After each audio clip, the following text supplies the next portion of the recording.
Good morning and welcome to Studio 3 in Mirador Television. And here's the boss who's invited me along this morning, Teddy. Yeah, good morning all. Hello. And Sayonara.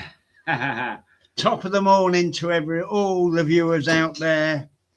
Another morning of madness here in the studio, all conducted by my friend there, and of course the original Mr. Mirador, Keith Hayes. We're doing his life story. This part we left him in Ulster with a taste of honey, honey, and that was Gloria. Honey. Gloria Honeygood, right. Yes, indeed. Yeah.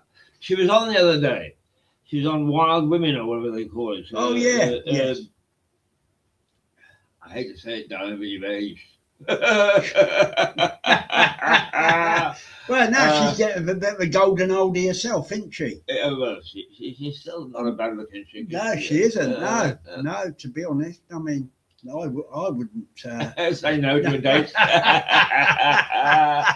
Oh dear. So anyway, Keith, we left you in Ulster with the lovely Gloria Honeyford. That's right, yeah. Well, as all good things come to an end, and we had two very successful seasons, and then I moved on. Partly, I went into the commercial sector for a short period of time. I say a short period of time. I was in the commercial sector for quite a long time. But in those days, I think even more so today. And who is that for? I'll tell you in a minute. Because you're allowed to do commercial stuff and broadcast at the same time, as long as there was no conflict of interest. So, in fact, I went to work with and consult for British Airways. And I had two or three people that I consulted for. Now there was PricewaterhouseCoopers, all before they were booming again. So I'm happy to say that I had a little contribution to their boom. Oh, the boom! Boom.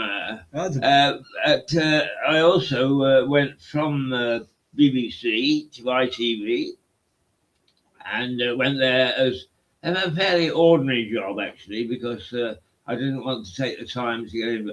I mean, when you're involved with something like Gloria Hunniford, it's a 24-hour day job, Of course, getting guests and sorting things out and making sure the scripts are okay and all the rest of it. So I went as what they called it in those days, a continuity announcer.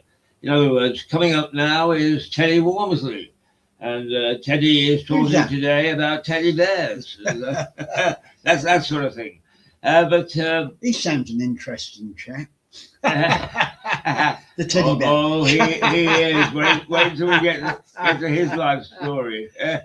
Henry VIII had nothing on him. Oh, no.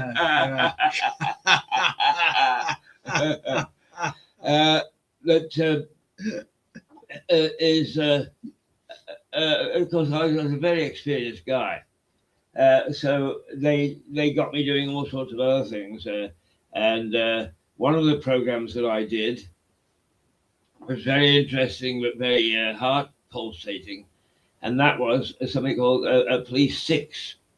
Now, you may remember in this country there was Shaw Taylor did Police 5. That's right. This was what you were doing. Was that radio? No, this was television. I moved into television. Was that Ulster TV? Yeah, I'm sorry, I didn't make that clear, did I? No. But you have now. Now I'm here. I am in television again. Yeah? Yes, indeed. It's a roller coaster ride for most people, but at Ulster Television, I did. I was a stand-in for a guy called Charlie Witherspoon, who was a lovely guy, one of those old star broadcasters, who his heart and soul absolutely dedicated to making sure that you got a decent product out. And I mean, we're talking 1970s, so. A different atmosphere, different day, different challenge. I would imagine television back then being, because it was really, I guess, from the 50s and 60s when TV was introduced, the mood changes in television like it does with anything. Yeah, this industry. Yeah, I can fall victim to it myself. It always reminds me of Plato in his Republic, and he said, when a man becomes an expert in one thing, he thinks he's an expert in everything else. Well, everybody was an expert in television. Believe me, and television companies themselves thought they were experts in the medium, even though it was galloping ahead technically. But one of the things that I saw, very, very dramatic, because it altered the way I worked, was the defeat of the unions. When Margaret Thatcher came in, if you recall, the first thing that she did was she just pointed up and said, "I'm after you." And television was highly unionized. Highly unionized. At one time, I belonged to 3 different unions just so that I could read the news on television. Just so you could do your job. One was the NUJ, National Union of Journalists. Another was ACTT, the Association of Cinematographic television, and the third was Equity. Oh, The Actors Union. Really? Yeah. So you had a very long reach, didn't you, Mr. Hayes? You had a very long reach. It could be said. Just to be able to work. Just to be able to work amongst the TV. Yeah. And I can remember, because you worked in very close proximity in those days. And I can remember people that I would count as friends, technicians, the cameraman that pointed the camera at me, and the guy that pushed the button to put the microphone on for me to get on air. You got to know them and you got to like them. And I can remember when management decided that they were going to pace them down, as coming down and setting up shop. And they called each one of the technicians in, one by one, and said, "Are you prepared to do?" Even instructed these men to say no. Right, okay, no, out they went. The third time, management now had the right to sack them. And for once, I saw concern on the face of one guy, the first guy, when he went back in the third time. Is, what the hell shall I do? I can't afford to lose my job. So this is when Thatcher came to power. That's right. This is the early 1980s. So that she came in 79. So how did the unions react? Oh, very badly. I mean, this is where still people still say, "Oh, the mining unions, oh dear, look, she devastated them." The fact of the matter is that they got, all unions at that particular time had got themselves into such a position where they were virtually managing industry. Now, unions perform a very useful function if they're handled properly. They do actually. The balance of power got totally out of kilter. And not only that, but I mean, it was throttling the companies financially. For instance, I read the midnight news. The midnight news started at 11:50 because it had to be off by 11:59. If it went over for two seconds, it had to be we had to be paid an extra 15 minutes because it was 1 second into a 15-minute thing. Oh, right, okay. But you couldn't be paid in 15 minutes. If you're into a 15-minute thing, you then were into an hour. So can I just, so what was that slot? So you were given a script? Yeah, there was a guy in the newsroom Yeah, right. who And came down and gave me and did a Tony Butler with the hand. Yeah, with the hand. Yeah. So it, basically, was that sent down on a screen in front of you to read, or was that, or back then was no, that they were still developing what was known as autocue. Yeah. We had some of it for the news in the studio, but in the news booth, no. No. What we had to do was to read it like this. Oh, right. Yeah. And that's when you used to see them at the end of the bulletins, throw the paper into the bin.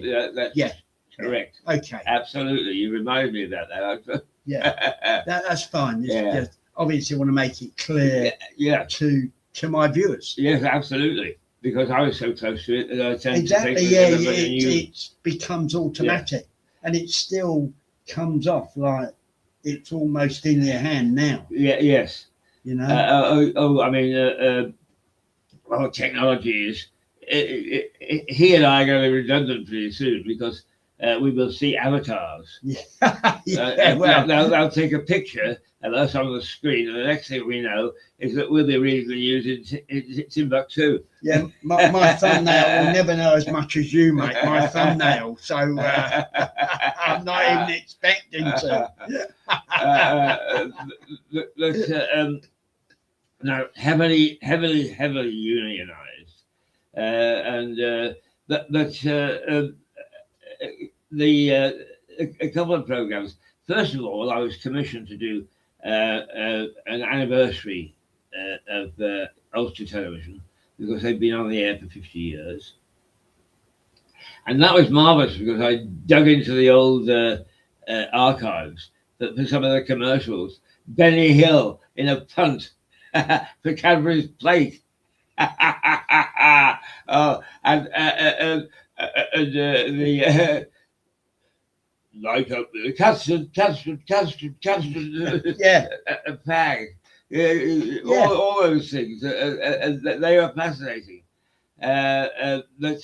We got a whole streak of stars who had started their career in Ulster Television back for that. And it was a marvellous occasion at Belfast City Hall. And Brum Henderson, who was a trusty old bugger, he really was. And you were very careful about crossing swords with yeah.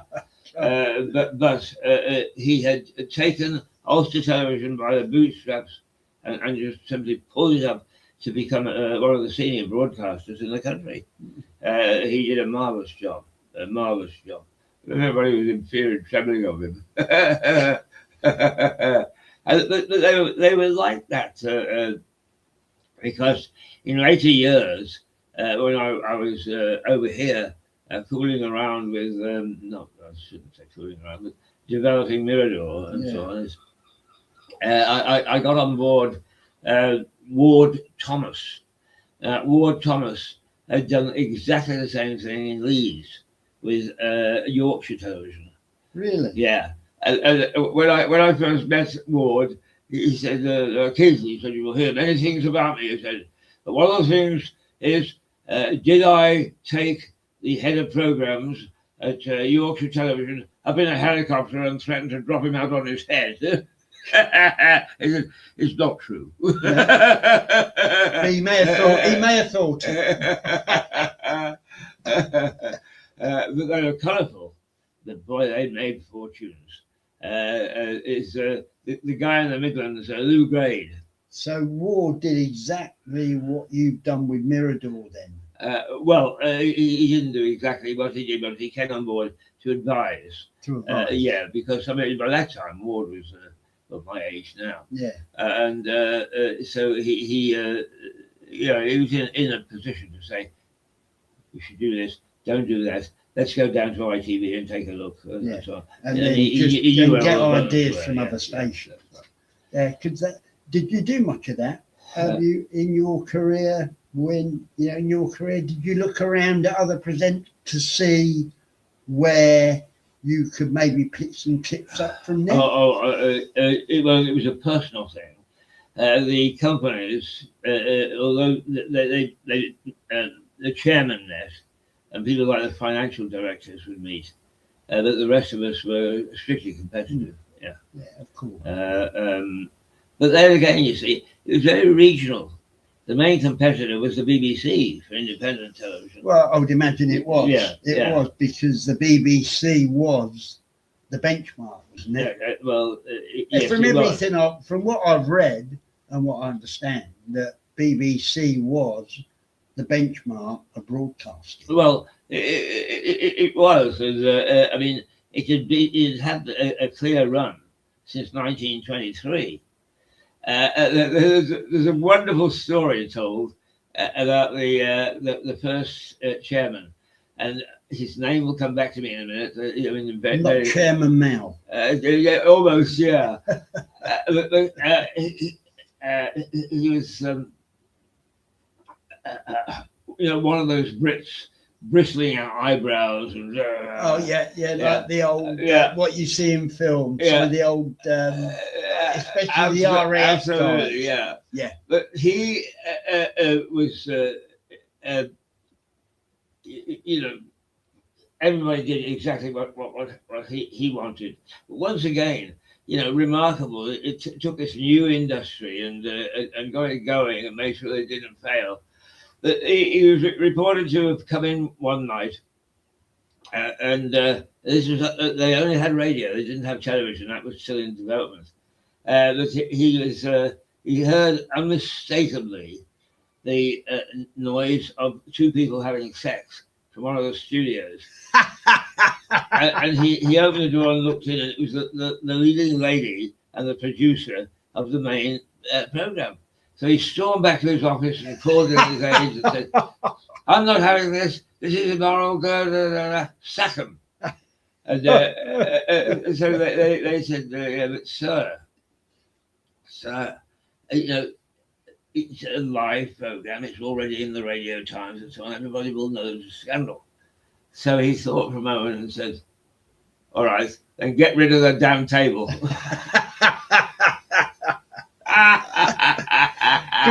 One too reminds me of one of those types with the big eyebrows is Timothy West. Yes, the actor. Very much Timothy West. I was watching him in Good Night, Sweetheart the other day. Oh, right. And he played Macduff or somebody, and he was made for that role. Yes.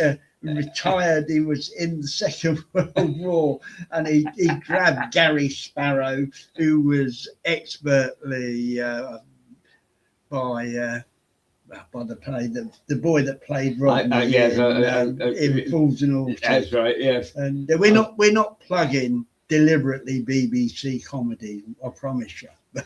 No, Timothy West was a brilliant actor.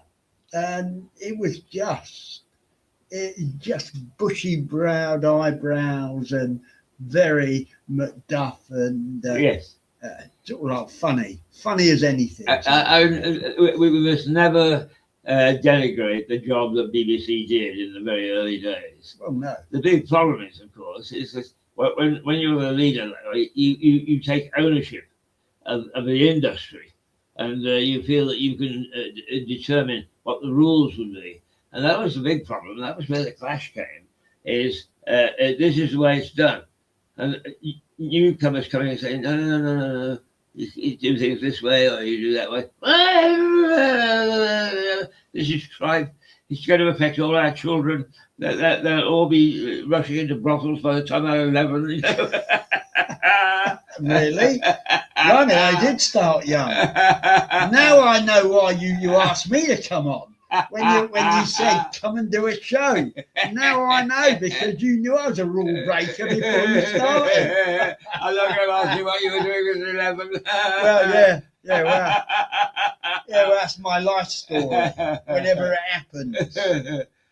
But they were heady days, and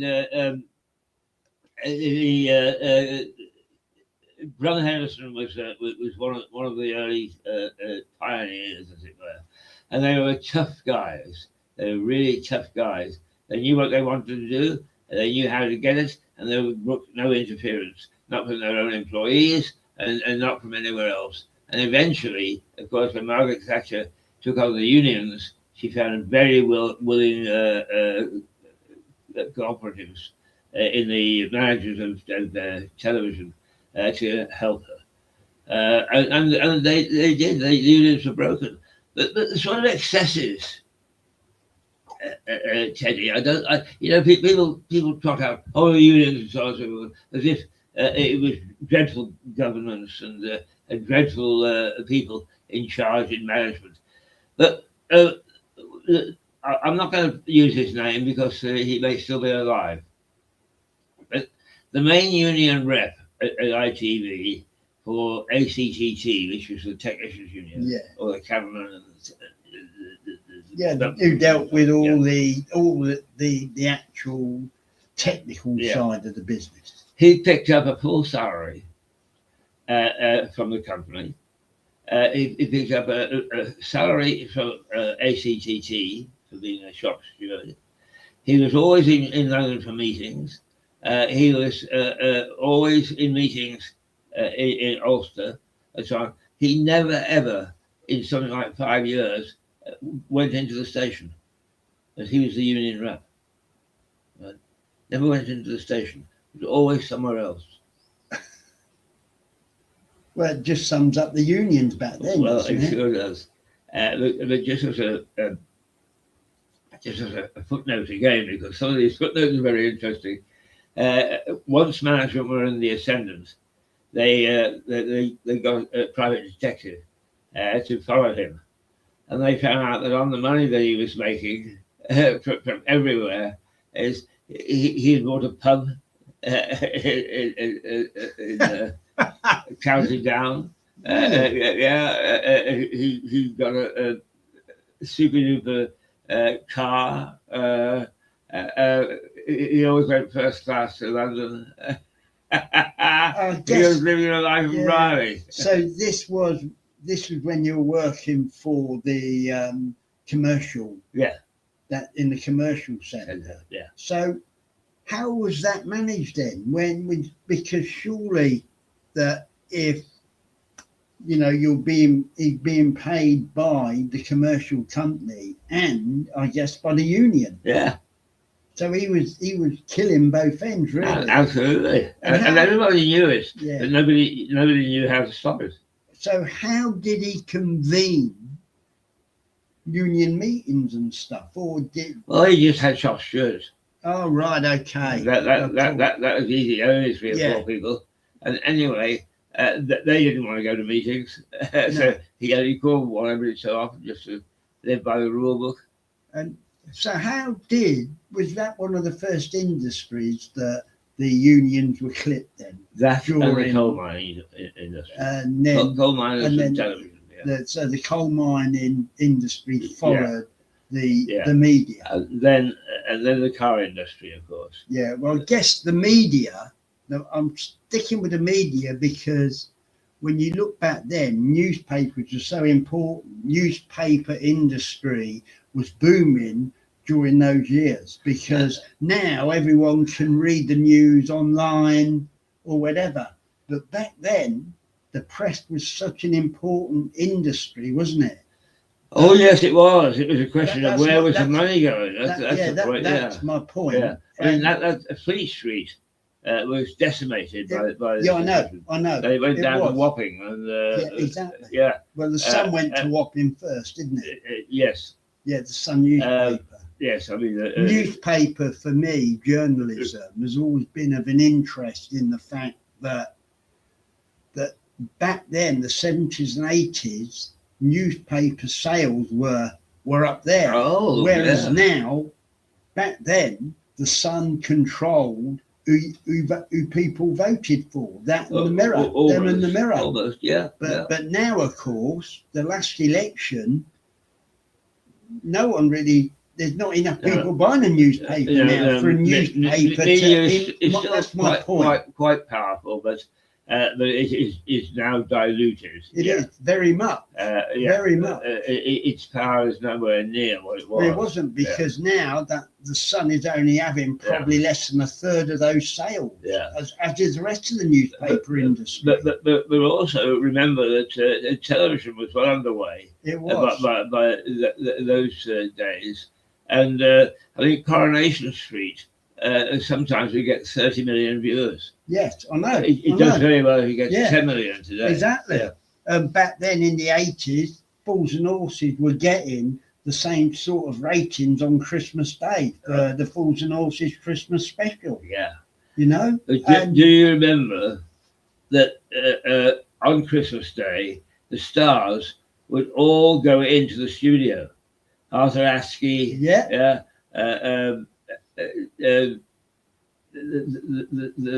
Morecambe and Wise. Yes, that's right. They all went in for the Christmas special. Yeah, exactly. Yeah, you wouldn't see a star anywhere near a television station I know, today. Yeah. Exactly. And that's our thing with TV that always fascinates me. That's why I love watching Talking Pictures. All the old stuff they get on, all the old stuff is a flashback to what was. The only thing they don't do is show the old adverts. No. You know what? Which I think, really, personally, I would love to see some of those. Well, you know why? Because they would break the law. Well, is it? Yeah. Really? Yeah. Like I'm a Capstan. Oh, right. So that's no the cigarettes, isn't it? Yeah. The Capstan cigarettes. Yeah. And for a while, booze was banned. I mean, they've got a nice balance now.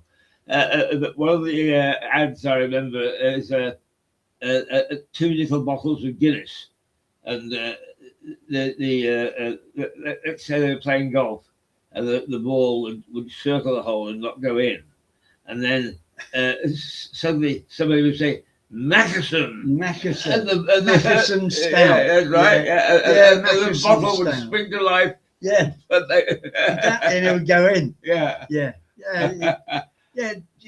The old TV, actually, the history of television is fascinating. Hence, that's why it's been such a delight talking to yourself, really, and to the viewers, because this stuff, history, modern history, because that's what it is, really, still modern history, isn't it? Yeah, oh, absolutely, and it's ongoing. I mean, it's evolving every year. Tremendous changes in the industry. But sometimes not for the better. I mean, I look at some of the commercials today and I think, God, they're stinkers. They are awful.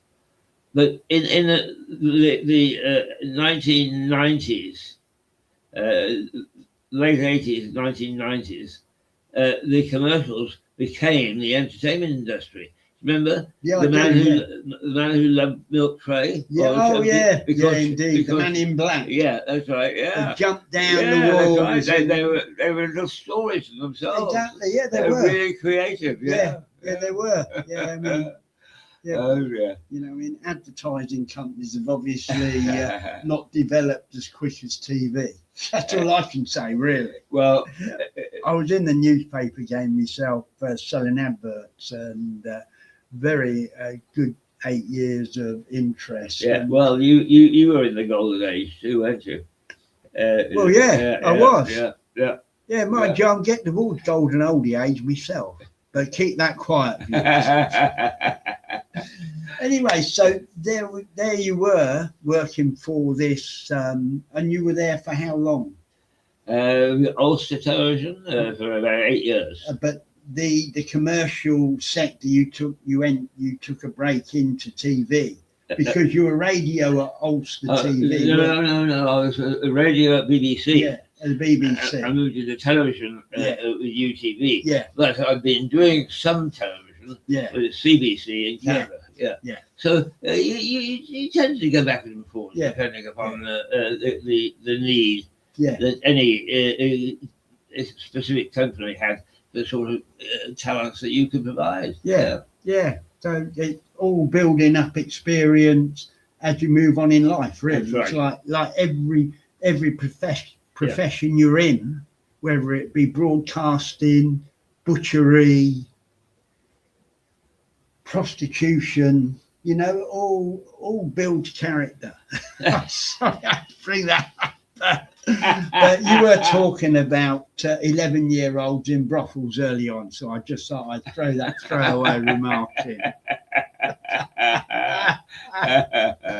Better watch myself. He'll be chastising me for that at the end of the broadcast.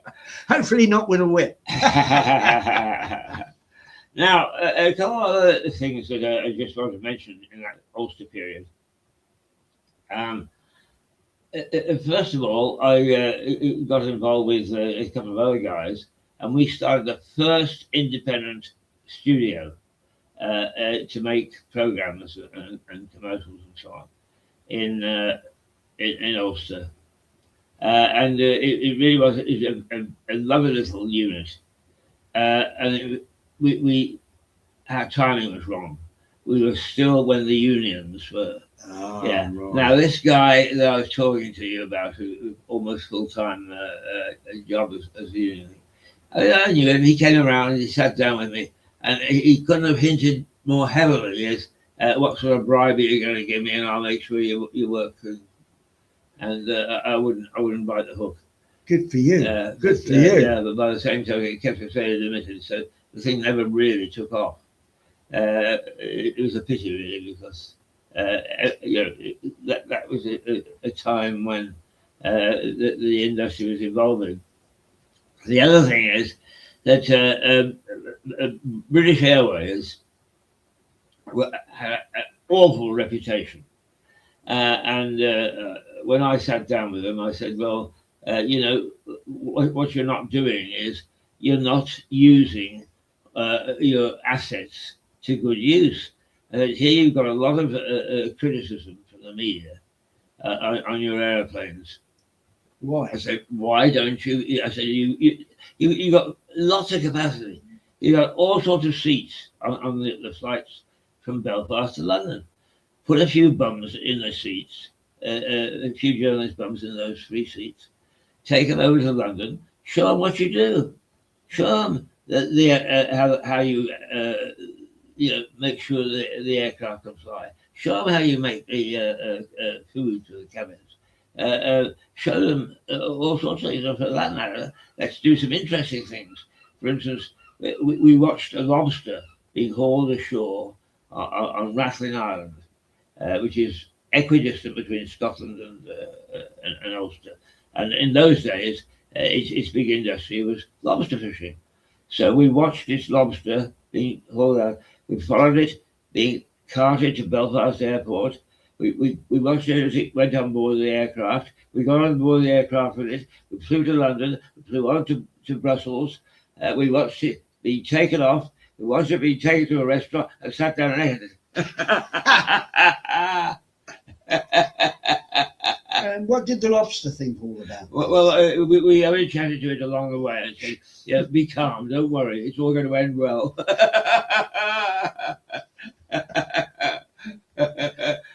It's just a claw went. Yeah, I can imagine. But he's going like the clappers, trying to get out. But it also gave me a lot of experiences as a journalist. For instance, one of the criticisms, the text press, their bums on seats in newsrooms, were saying, "Why does British Airways have hostesses that look like rugby fullbacks? And here we can get onto board Thai Airlines and that pretty little things and so on." So we took them over to what was known as Crane Bank, which is where the safety training took place. And they had a mock-up aeroplane.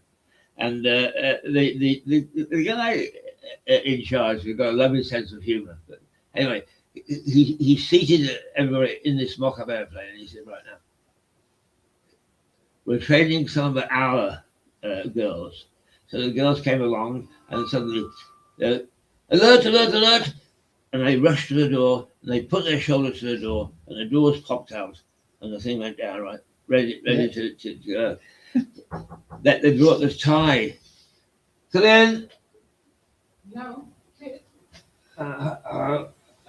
The girls rushed out.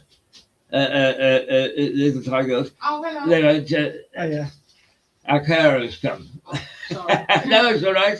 It's all right. We're you're real. Yeah, a real person, all right. She's a real person. Put their shoulders to the door and bounced back. And he just looked at the Jersey. Enough said. You know, Yeah. these girls are very pretty, but what you do is you hope that your gin and tonic is drunk before the bloody plane goes down, because Yeah. if you don't, you're in trouble. Definitely. But they also showed us how they could clear an aircraft. And they said, right, okay, you're on alert. You do what the stewardess or whoever is in charge says.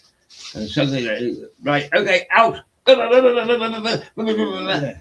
Before you knew it, you were launching yourself into the air, sliding down things up. Something like 1.4 minutes to clear an airplane. Yeah. Yeah, in the event of you landing and there's a fire or something. That's right. Yeah, well. Amazing. Absolutely amazing. And the other thing is, I flew Concorde 6 times. Really? And that was I would have loved to. I would have loved to. You know what? Now you were truly a jet setter, Mr. Hayes. You really were a jet setter, and I'm dead jealous. Well, we were coming back from New York, and we'd been trapped in New York by a cold snap. The airlines had shut down, everything was shut down, except for the nightclubs and stuff. And we go onto the plane, and he said, look, we're going to have to go sonic, because the ice is frozen, everything, in the Concorde engines. They'll only fly. So he got up into the air, and he said, I've got a marvelous first engineer. He said, he's got it going. Here we go. Yeah. So we came back across the Atlantic. We got over London, and we started a circle. And he came on and he said, I don't know what it is about the British. He said, but the air traffic controllers want to let every airplane in ahead of us. They will not give us a preferential slot. And if they did, we would have broken the transatlantic record. Really? Yeah. Well, I suppose that would hold it up, wouldn't it? Not being able to land on the You just got it to just keep going around in circles. That's right, yeah. Until it was your turn.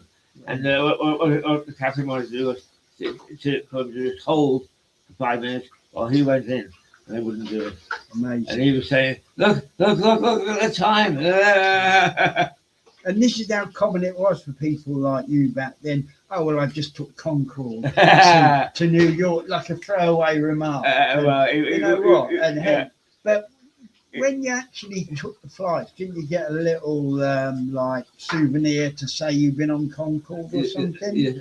A tie, somewhere it's still packed away. Yeah. And a little tie print, some cufflinks. Oh, lovely. All those sort of things.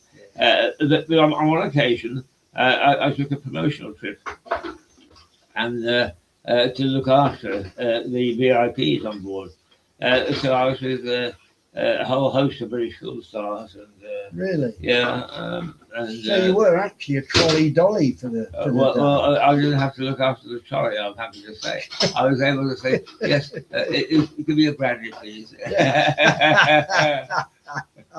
One interesting thing that you hear little bits and pieces which you pick up and stick in your mind. I was talking to a stewardess. What's it like working Concorde? Absolutely marvelous. She said, but you have to be very careful. She said, I used to stand with my hand, on the where you put the luggage away, and she said there used to be a little gap. And she said one day they had to fly back up because of the height and so on, is that the whole airplane expanded and contracted. She said, I got my hand there and the plane contracted, and they caught my hand. Really? Yeah, that's how much it. Yeah. I can only imagine joining the Mile High Club in Concord.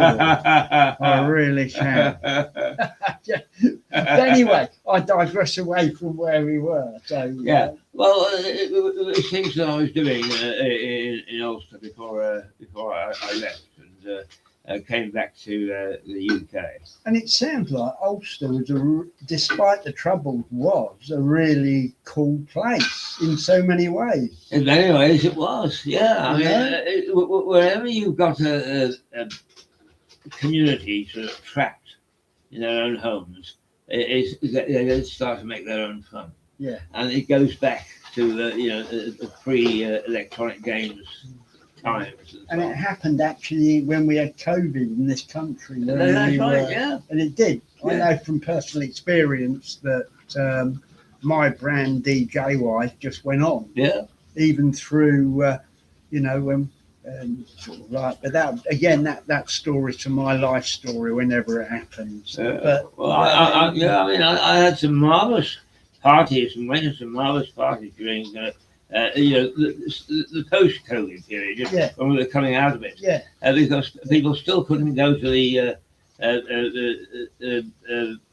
public places, but we could actually have people into dinner or go to dinner or whatever. Yeah. And there was some marvelous dinner parties. Yeah, I mean, I worked through COVID and I was doing, parties in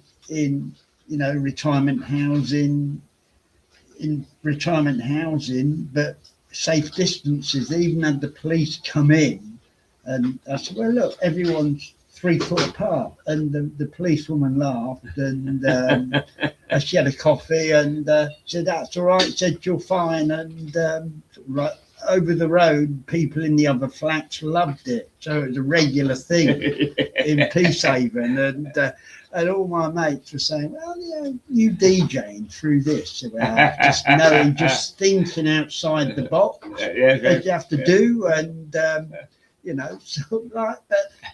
and we digress away. So so that's interesting, but it's a really cool place, Ulster, by the sounds of it, when the troubles are on. Yeah. And again, if you're in a community like the media, then you all stick together, I guess. Yes, and actually it is a cool place now. My daughter still lives there, and she has marvelous time.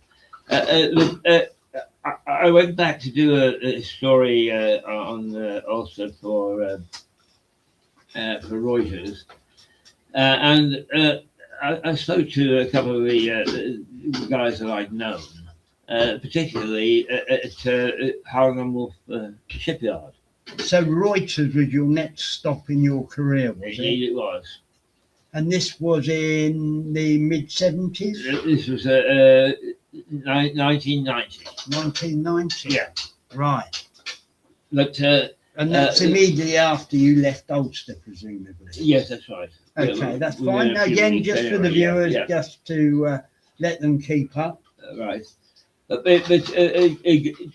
staying with Ulster for a moment, because when I went back, I talked to a couple of interviewed them to see, what was happening. For Reuters, for program for Reuters.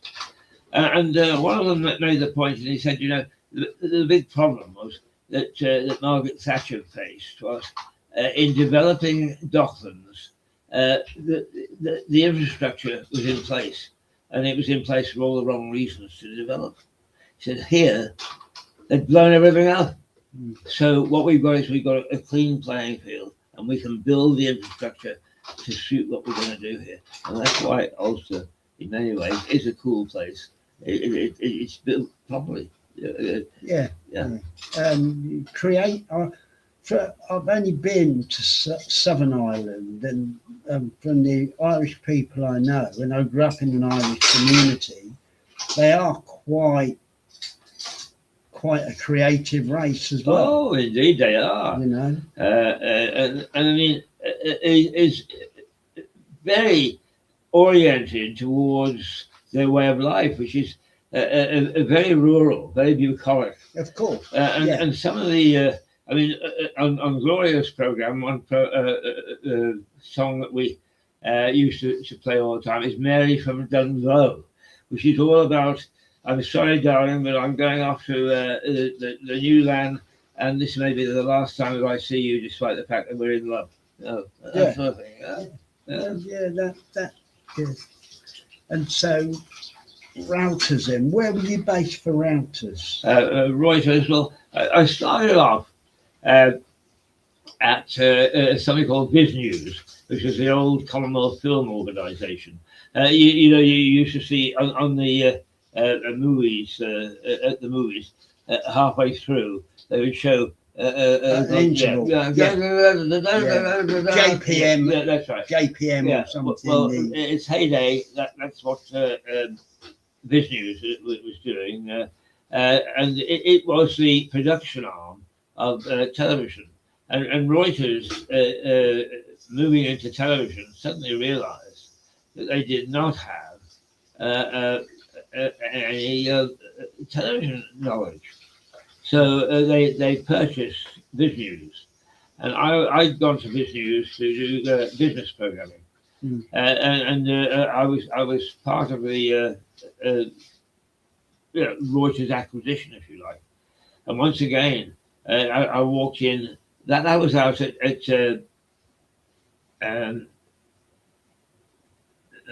what's the name of the?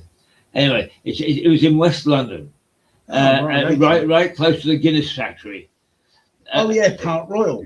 Park Royal, that's right. Park Royal. Yes, indeed. Yeah. And I remember that. I remember Park Royal. Guinness. Yeah. I used to say, I leave Lewis in the morning, go and get on the train very early, and I get drunk on what Harvey was doing. I get off the train, just having managed to get rid of the drunkenness. I had to get out to Park Royal and get drunk all over again. Yeah, because that's right. I remember that. Obviously, spending a lot of my younger life in London DJing and stuff. So, Park Royal was, I think now that actually is not there now because it all comes from Dublin now. The Guinness, even what you drink. Well, there's a big changes in the industrial landscape in London, of course.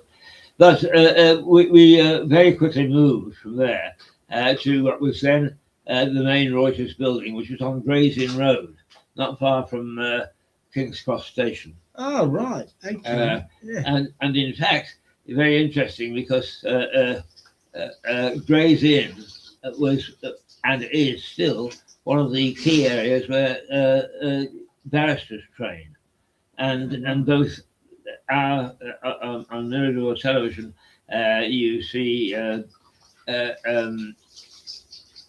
the Phil Meredith and Richard Barton, both very, very accomplished barristers, and both of whom were at Gray's Inn Road. Oh, wow. Because the law started in the pubs. Yeah, it would. I would imagine it did. A lot of industries did, I think, really. That's for another day. Good place to start. But Gray's Inn Road, we were in a floor above ITN, Independent Television News. Yeah, cool. And just around, I was discussing the other day with somebody who works for the Times. And just around the corner was a lovely pub, and I've forgotten what its real name is, but its nickname was the Sunderer. You would have loved it. A very decent pint and an interesting atmosphere when you walk in. That's the best sort of pub. Absolutely. It is, without a doubt. Yeah. But just around the corner was an area of London that was very interesting because one of the things that we were commissioned to do was to present or provide English language television programs to Russia because it was one of the key Reuters clients. Okay. And so we used to hunt down Russian stories, and it's half the hierarchy of the early revolution had lived in that part of London. Primrose, Richmond Hill, and some of the key So things. is that to Russians in this country? Yeah, It was. Yeah, they were here. They were here. No, the programs were for people in Moscow, people who could understand English. This is before Moscow had its own Russia Today station. Yeah, Russia Today came in this exactly. century. Yeah. Right, we'll come to that later Absolutely. on. Yeah, that was again a fascinating period of my life. But, which will be probably next week, I imagine, at some point. Yes. Look, let's see. How we're fine. We're fine. 10 minutes yet now. Right. Well, we'll move to London if you like, because I think I've exhausted everything that's happening in Ulster. Routers, then So what were you doing when it actually launched on TV, Routers? Just to finish I was producing a business program which went out to about 70 or 80 stations, called Financial Report. Sounds pretty dull, but it wasn't. It's because, interestingly enough, headlines in the newspapers, which had been death and destruction and mayhem and wars and so on, were rapidly, as the country under Margaret Thatcher began to understand what business was about, ordinary people were buying shares. Oh yeah, I was going to say. Business news rose to the top. Yeah, business news has never been boring. No, it never has. But it never used to get the headlines the way that it did in the 80s. Because they just sort of glossed over it, didn't they? Yes, really, right. In the last 20 years or so, people now have got shares. That's right. And they're much the more ordinary people in the street. Yeah, people like myself. I had shares, post office shares, and I'm sure that it really is actually quite interesting when you actually, when you've had your own business like myself, it's always appealing just to see what the trends are. Yeah. It is, and certainly the trend was towards business programming there, and stations in the States like CNN of cropped course. up. Of course, and they're mainly purely business. Yeah, that's right, and flourished, thrived. Of course, exactly. But when Reuters, and the Reuters story, of course, in itself is fascinating. Reuters was started by Julian Reuter. I think he was Belgian, and it really was a corn price operation. The cornfields, the heart of agricultural Europe, was on the steppes, the Russian steppes. Which they're fighting over at the moment. Oh yeah, into Ukraine. Yeah, that's right. Into Ukraine. Yeah, and it is to get the prices of corn from Ukraine and Russia back to the main markets in London, which were global. Is they would send them by messenger, sometimes pigeon, sometimes horses, and so on. But Reuter managed to develop this little wire service. It wasn't big enough to go into Ukraine and Russia. But what he would do is he would send his information by carrier pigeon to Belgium, and then on to London with via this new thing. And he was getting his prices onto the London stock market. The corn market. In fact, it's still a corn market, right? In the middle of Ukraine was Europe's breadbasket, wasn't That's it? right. Yeah, that was the name of Ukraine. It was the European breadbasket. That's right. So he was getting his prices in London 2 or 3 days before anybody else. I made a fortune. Really? He made a fortune. And he bought a news agency, I forget what it was called, Because basically what he said was, I'm dealing in a transfer of information. What's news? Yeah. So Reuters was born, but it was it carried in the halcyon days of journalism when it had the big names. Yeah. One of the things that always amused me was I would go from Gray's Inn Road down to the main building on Fleet Street, and on one of the floors, floor 4 or whatever, there was a gallery of pictures of past correspondence, and there was Edgar Wallace. The guy that wrote the Bond series, The series. the Bond series. Oh yeah, Ian Fleming. Ian Fleming. Yeah. The Irish guy, and Leslie Charteris of the Saint. I don't think Charteris was there. Maybe I'm wrong. It was, but the 4 I remember is Edgar Wallace, Ian Fleming, Frederick Forsyth. Yeah. And the other guy that lived somewhere close to us here. Anyway, the 4 of them. And what was in common was they all worked for Reuters.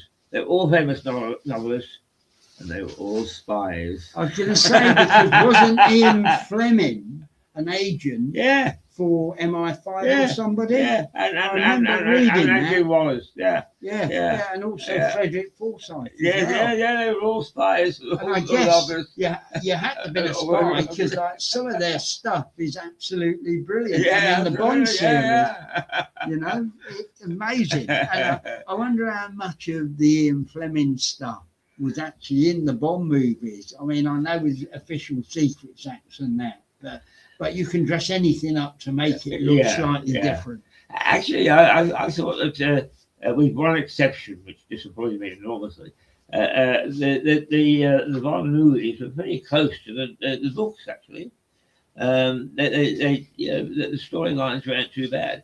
The one that disappointed me is The Spy Who Loved Me, because the story is you just showed Fleming's great ability to tell a story, as well as intriguing with the spy stuff. The story is all about a young girl who in the 1950s who gets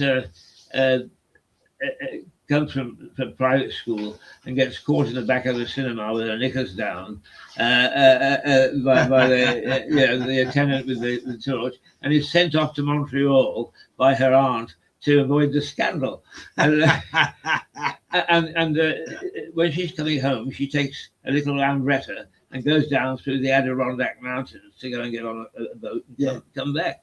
And on the way down, they're all closing up for the end of the season. She stops at a one of these places that you drive in, a motel. Motel. Yeah. And it turns out that this is owned by the mafia, and they're going to burn it down, and they're going to burn her with it. So there's a body. So here she is, trapped, right? And they say no more clients and so on. But then I'm looking for a room for the night, and she sort of goes, and he goes, and it's James Bond. And he saves her from the mob. And it's a wonderful story. And the film was nothing like it. They got so used to whiz bangs and so on, and that disappointed me enormously. Well, thank you very much, Keith. That is this expert of your life is excerpt of your life and times of Keith Hayes. Thank you very much, Keith. Now, thank you, Teddy. Yeah, it's amazing because they're very enjoyable, and we get into all sorts of red herrings. Yeah, all sorts of exactly. interesting. So, and then next week we leave Reuters and move on to your adventure in Russia. Indeed, this man has had a great life. And I hope everyone, all my viewers are watching this and saying, well, please carry on. But unfortunately, we have other stuff. Now, before I hand this back to Keith, because he's going to do the rugby review of the Nations League, give us all an update on that. I'm just going to make some announcement now, because you probably see I'm not on Tuesday this week. This is my new day, my new morning. At Mirador is Mondays. Is Mondays for me and Keith, and we'll be working together as we always are on a Monday. On Tuesday, Keith is taking over Tuesday morning, and we'll have the tech saint coming in, doing his show for Keith. Yes, indeed. And then Keith will, I would imagine this week, maybe going into After V, something like Parkinson's, because he does work via the station for Parkinson's awareness, don't you, Keith? Yes. I like to, most people know I've got a very severe case of Parkinson's. It's, when I'm sitting next to him, I can't escape anyway because I can't walk. Exactly. There's no escape. And then Wednesday this week, I'm interviewing another 90-year-old born a couple of years before the war started, Second World War, not the Boer War, but the Second World War. And he's had a fascinating life also, like Keith, but in publishing and all sorts. A real gentleman as well. He's a neighbour of mine for 2 years, and a very, very nice man. And this is this Wednesday, but after this Wednesday, it's going to be, Wednesdays is the day that we're going to look at all the news stories that have happened over the last week and bitch about them and be negative about some of the people in the news. And generally, this is a station that's a good news station the rest of the week, but it's going to be pick on Wednesday. And also on Wednesdays, I'm going to be starting the Wednesday debate. That sounds interesting. Now, the first debate is going to be about our high streets, state of our high street, and I'm going to get some retailers in. A friend of the station I'm hoping to get in, Abigail from Abigail's Drapery. She's a very interesting lady. We're the oldest shop in the British Isles. And that's true, because we interviewed her and she confirmed. And we'll give you a history of that when the Wednesday debate starts. I'm hoping it's going to be in the next 2 or 3 weeks.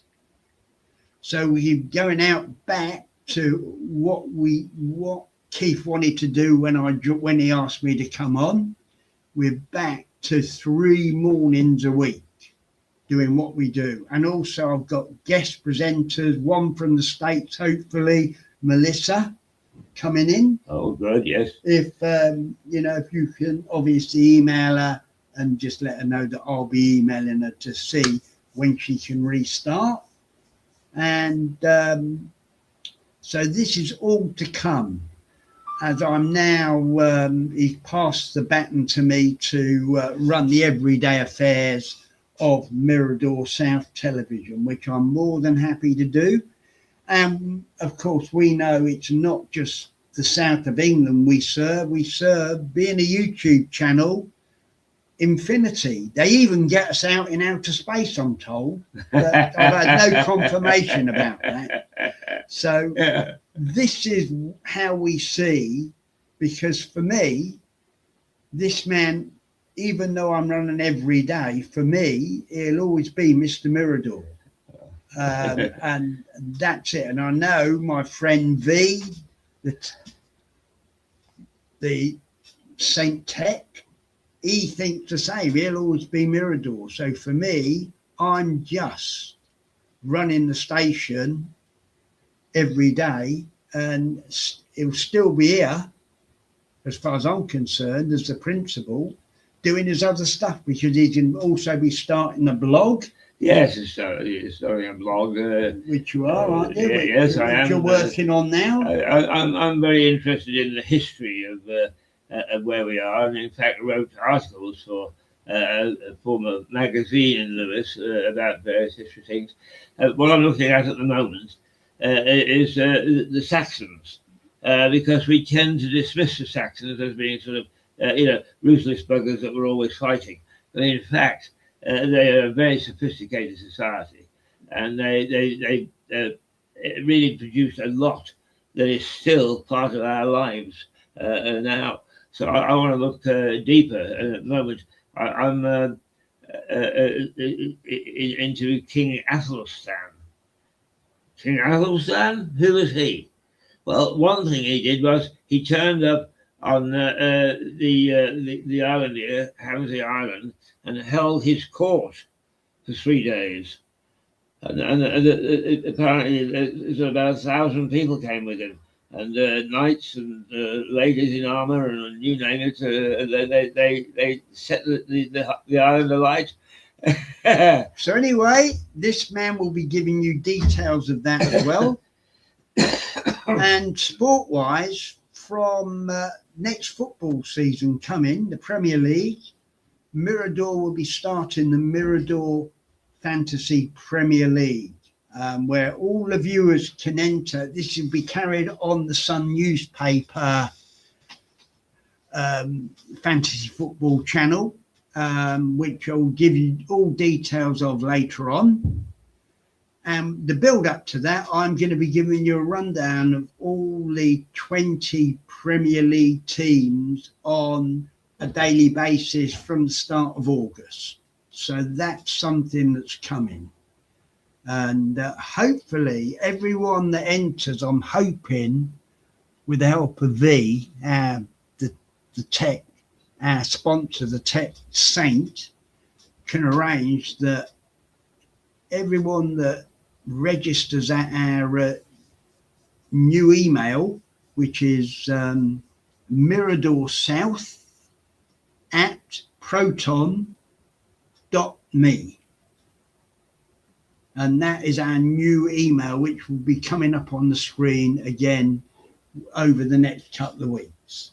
So and everyone who tells us they've entered, we'll send them back. Hopefully, I'm hoping that V will be able to do it, a standard certificate saying thank you for entering the inaugural Fantasy League competition of Mirador Television South. So that's all to come. So there's still exciting days. Me and my buddy here, Keith, we're still going to be around, and we'll keep it going. So I'll hand you over now to Mr. Keith. He will tell everyone about the Nations League, and I'm going to go for a whiz. Right, okay. Over to you. Well, it is, of course, everybody thought that the Nations League was going to take second place to the World Cup. And in fact, I suppose in many ways it has. But in its own way, it has stormed the rugby aficionados.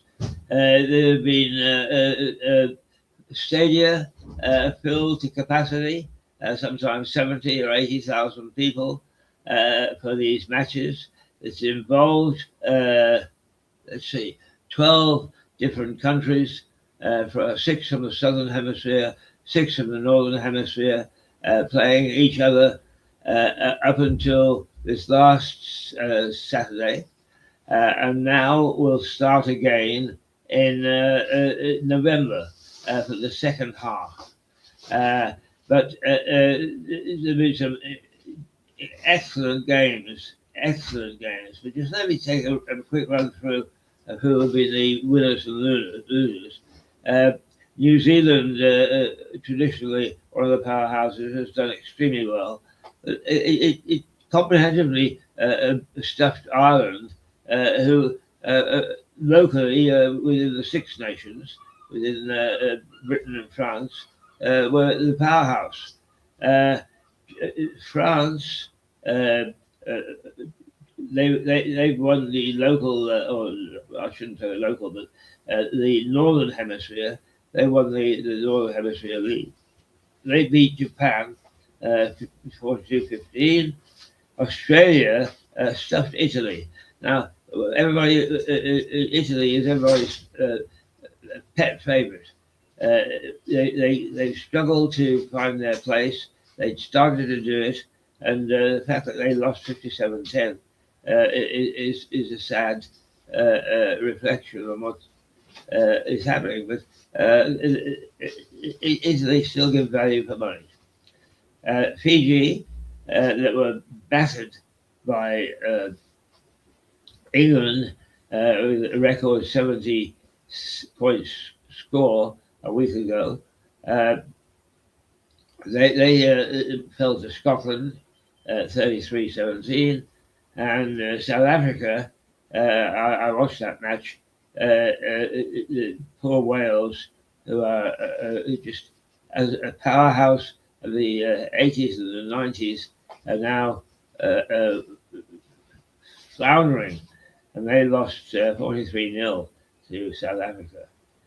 And Argentina, who played England in the semi-final of the World Cup football in rugby, they lost 31-24. But that was a very exciting game because England keep on coming out with two sides, the first half and the second half.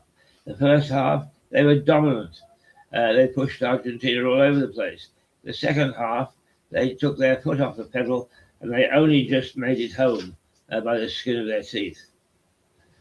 So we've seen over the period, New Zealand continues its dominance. Australia is up and down. France continued their dominance. Ireland were doing very well against Japan. England did extremely well against Fiji. As I say, that record number of points, 73. And Argentina, they beat Wales at 35-21. And so it goes on. And now we take a pause to assess who's doing what. The power still lies with the Southern Hemisphere. South Africa, extremely good team. They have good defensive capability, good attacking capability, and they read the game extremely well. New Zealand have taken a dip, but they are still a power to be reckoned with. And Australia, though up and down as well, give a good account of themselves. The other two teams from the south, Fiji and Japan, the Fijians are very, very colourful. They do all sorts of traditional dances, including a sort of a haka at the beginning of the game. They are very fleet of foot, where they not so hot is in the forwards, but they give a good account of themselves and not a bad side at all. Worth watching, even if they lose. And the Japanese, of course, right here in Sussex, in World Cup a couple of World Cups ago, beat, I think it was, South Africa at the Amex Stadium unexpectedly, and they continue to improve. In the north, Italy still, as the saying goes, suck behind tit, and the issue for them is to continue to build, because they have come a long way and they deserve the credit for where they are now.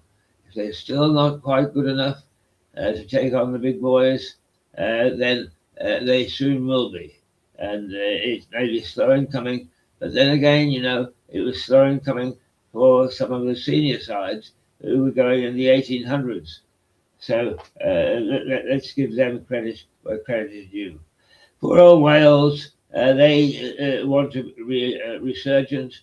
They start to show promise, and then they get stuffed badly. So there's a lot of work to be done in the valleys and the Arms Park. And actually, I've been to what, 1, 2, 3, 4 of the 6 stadia here for home nations. And there is nothing like stepping into the Arms Park on a home day for Wales. The Welsh crowd are terribly enthusiastic. They sing heartily the Welsh national anthem, and all in all, it's an experience not to be missed. If you get a chance to go, go. Whether you're a rugby buff or not, doesn't matter. You'll find that it's a wonderful day out. The French continue their dominance, as most people say. Their domestic scene is very good because they're able to play a lot of their matches in the southern part of the country where mud is not known. And they're able to play on good firm surfaces for the entire season. But it bears them well, and they do extremely well.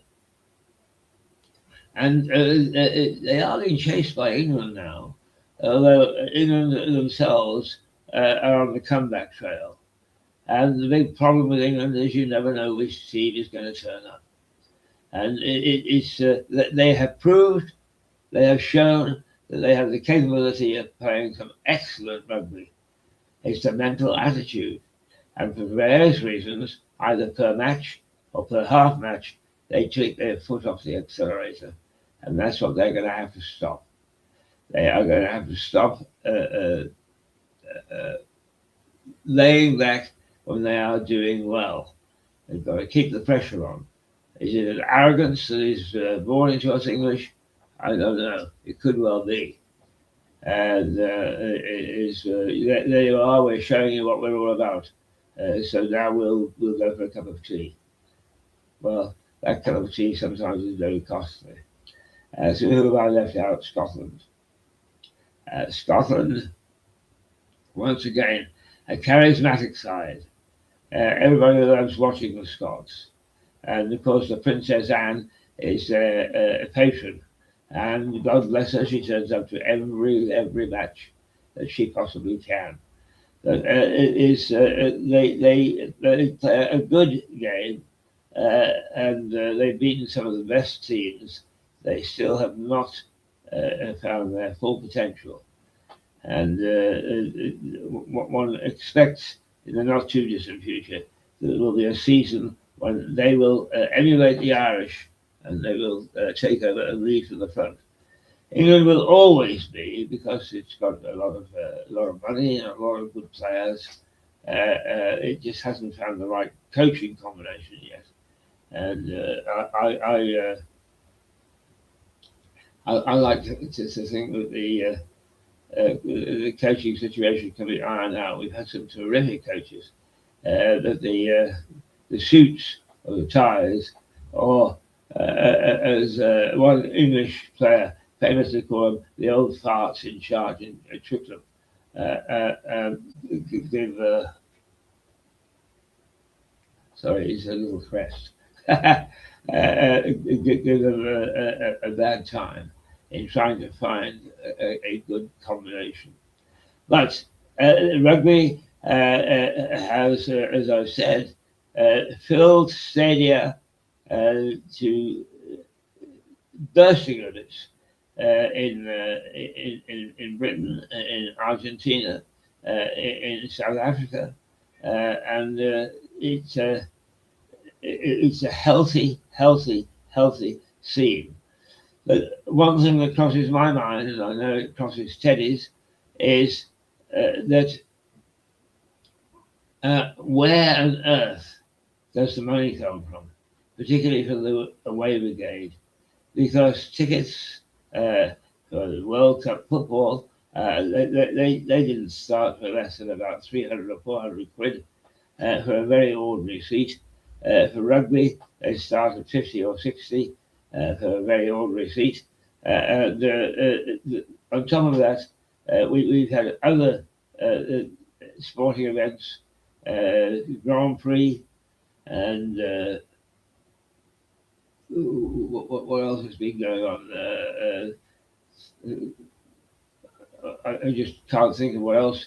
There have been several other. The test matches, all to capacity crowds. That's a hell of a lot of money floating around. And where does it come from?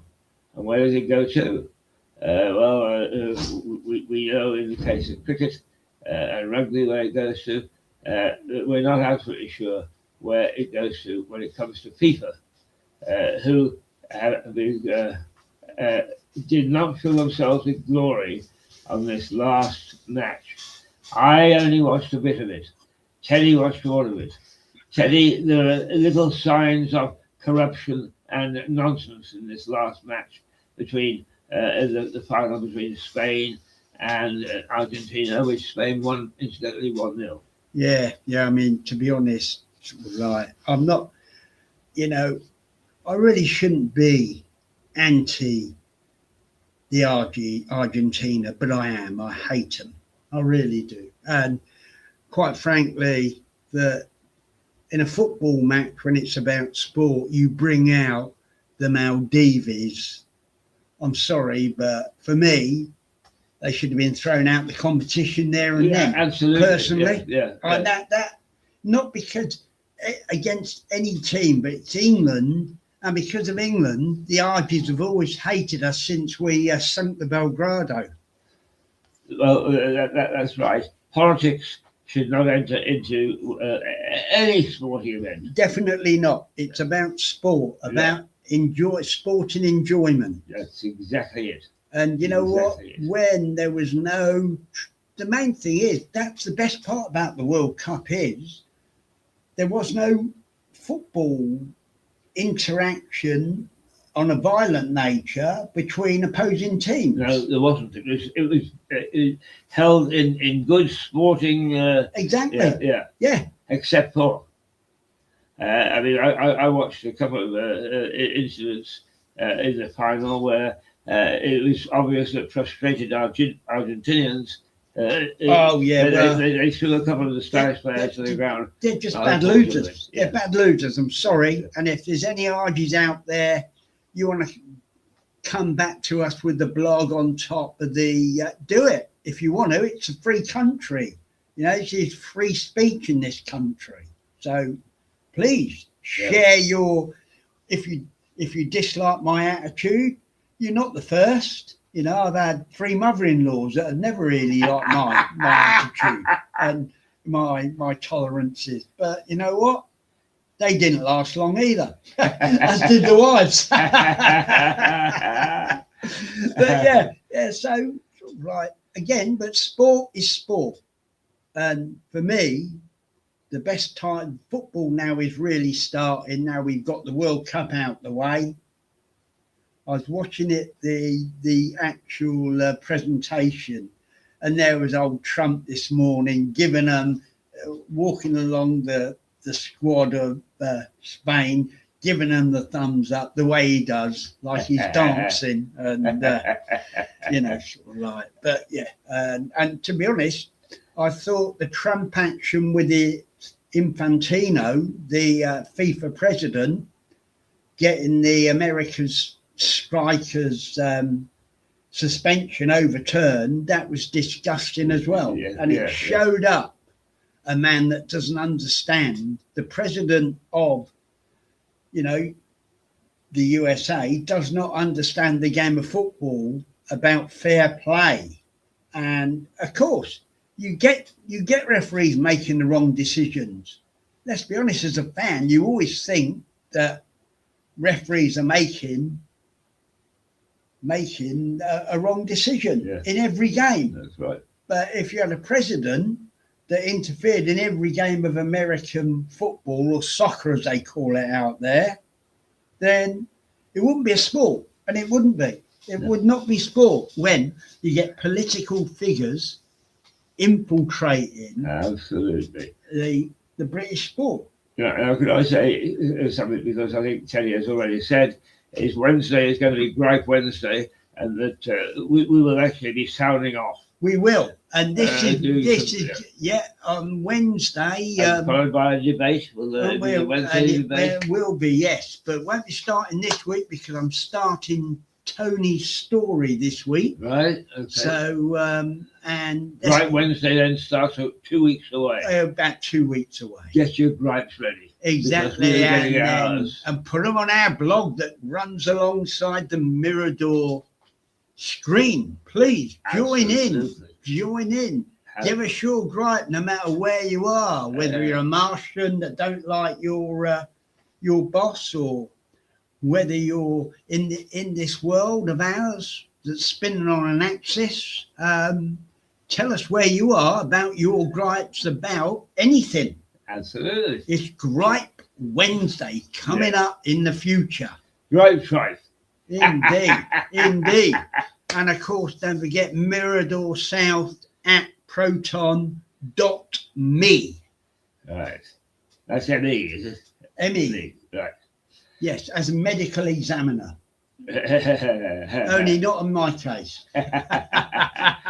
Now, let's finish off by you reminding people, because we've had almost 12 months of glorious football. It's been a good high standard, hasn't it? It has. He goes up to Fulham almost twice a week. Yeah. I love it. I love it. It's the bar that actually takes him rather than the team. I love it. I really do. I think if nothing was happening in Craven Cottage, I'd be a season ticket holder just to have a walk around the cottage for a start. When does the football league start? It starts the 23rd of August, the Premier League. Right. And I think the 92 pyramid competition, the Championship, League One and League Two starts the week before. Right. But I'll confirm that next time I'm on. Okay. And when do we see studs go on to the dripping path? Sorry? Oh, wow. Now that, again, I'll have that update next week. Right, you are. Along with we will be looking at, yes. local sport. We will. And putting it into the context of national and international. Of course. Because in rugby, the regular season will start, I think, sometime around September. And we have normally we wait for the Six Nations, which starts somewhere around February and March. But this year, the second part of the Champions League starts in November. Yes. So we've got a wonderful winter or autumn of first-class sport to be followed on in 2027 with all our top-class stuff. Exactly. So if you're a sports person, it's an absolute cocktail party. It is, and of course, we will be carrying on regardless. Absolutely. As to quote Sid James. Carry on regardless. Yeah.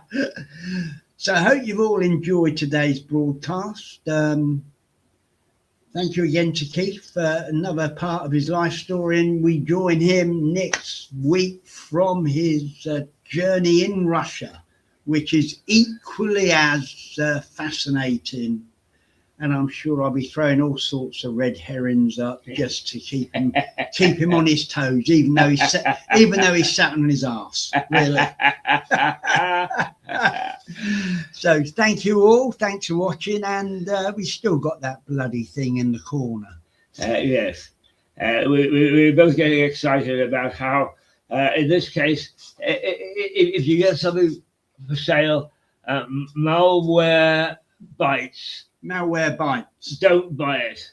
No, Do not buy it. exactly. It imposes itself and tries to force you into paying money, which the experts say if you have got to We give you a choice to buy now. yeah, what you've got probably built into your computer does the job equally as well. Yes, so Yeah.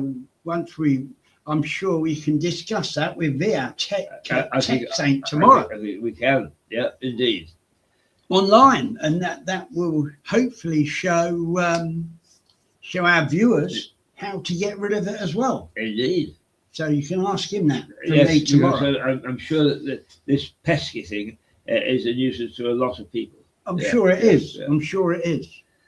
Right, you are. Is it Toodle Pip? Toodle pip from me. And Toodle from me. Yes, indeed. Something like that. We'll see you tomorrow. Yeah. Ta-ra. And you won't see me, but you'll see him.